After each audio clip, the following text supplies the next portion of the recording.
Buenas tardes, mi nombre es Jesús Manuel López Aldana del curso 10.2. Este es un trabajo de nivelación para logro de profundización de química. El día de hoy voy a hablar acerca de la evolución, de microevolución y de macroevolución. La evolución biológica es el conjunto de cambios en caracteres fenotípicos y genéticos de poblaciones biológicas a través de generaciones. Dicho proceso ha originado la diversidad de formas de vida que existen sobre la Tierra a partir de un antepasado común.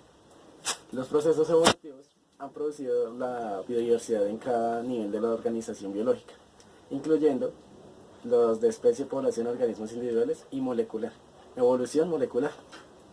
Toda la vida en la Tierra procede un último antepasado común universal que existió entre hace 3.800 y 3.500 millones de años, según se sabe. La palabra evolución se utiliza para describir los cambios y fue aplicada por primera vez en el siglo XVIII por un biólogo suizo, Charles Bonnet. En su obra, no obstante, el concepto de que la vida en la Tierra evolucionó a partir de un ancestro común ya había sido formulada por varios filósofos griegos. La hipótesis de que las especies se transforman continuamente fue postulada por numerosos científicos de los siglos XVIII y XIX, a los cuales Charles Darwin citó en el primer capítulo en su libro El origen de las especies. Sin embargo, fue el propio Darwin en 1859 quien sintetizó un cuerpo coherente en observaciones y profundizó el mecanismo de cambio llamado selección natural, lo que consolidó el concepto de la evolución biológica hasta convertirlo en una verdadera teoría. Hablar acerca de qué es macroevolución y microevolución.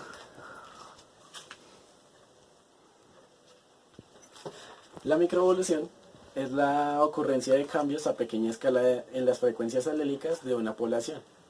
A lo largo de unas pocas generaciones también se conoce como cambio o nivel de bajo del nivel de especie.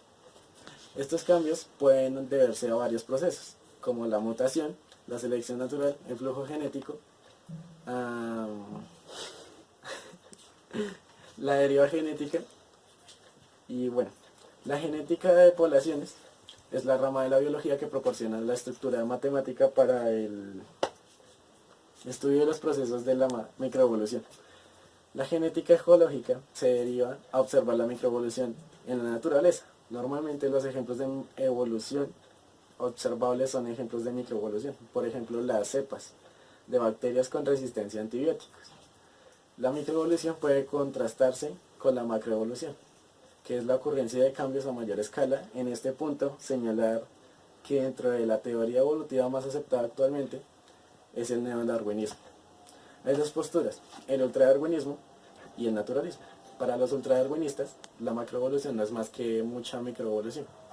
En cambio, los naturalistas contemplan la existencia de microevolución y al mismo tiempo otros procesos que comprenden la macroevolución. Para los naturalistas la macroevolución no es mucha microevolución, sino que se dan procesos como la selección de especies, en la que especies enteras desplazan a otras, y como la microevolución se pueden observar. Directamente, algunos creacionistas admiten que ocurre, pero tienden a negar que la macroevolución y la especiación. Ahora vamos a hablar de qué es la macroevolución. La macroevolución generalmente hace referencia a la evolución por encima del nivel de especies. Es decir, en lugar de centrarse en una especie individual de escarabajo, por ejemplo, una lente macroevolutiva requeriría que nos distanciáramos del árbol de la vida para evaluar la diversidad de todo el clado de los escarabajos y su emplazamiento en el árbol. La macroevolución comprende las transformaciones y las tendencias globales en la evolución, tales como el origen de los mamíferos o la radiación de las plantas con flor. Por ejemplo, este es un ejemplo de la evolución en los mamíferos.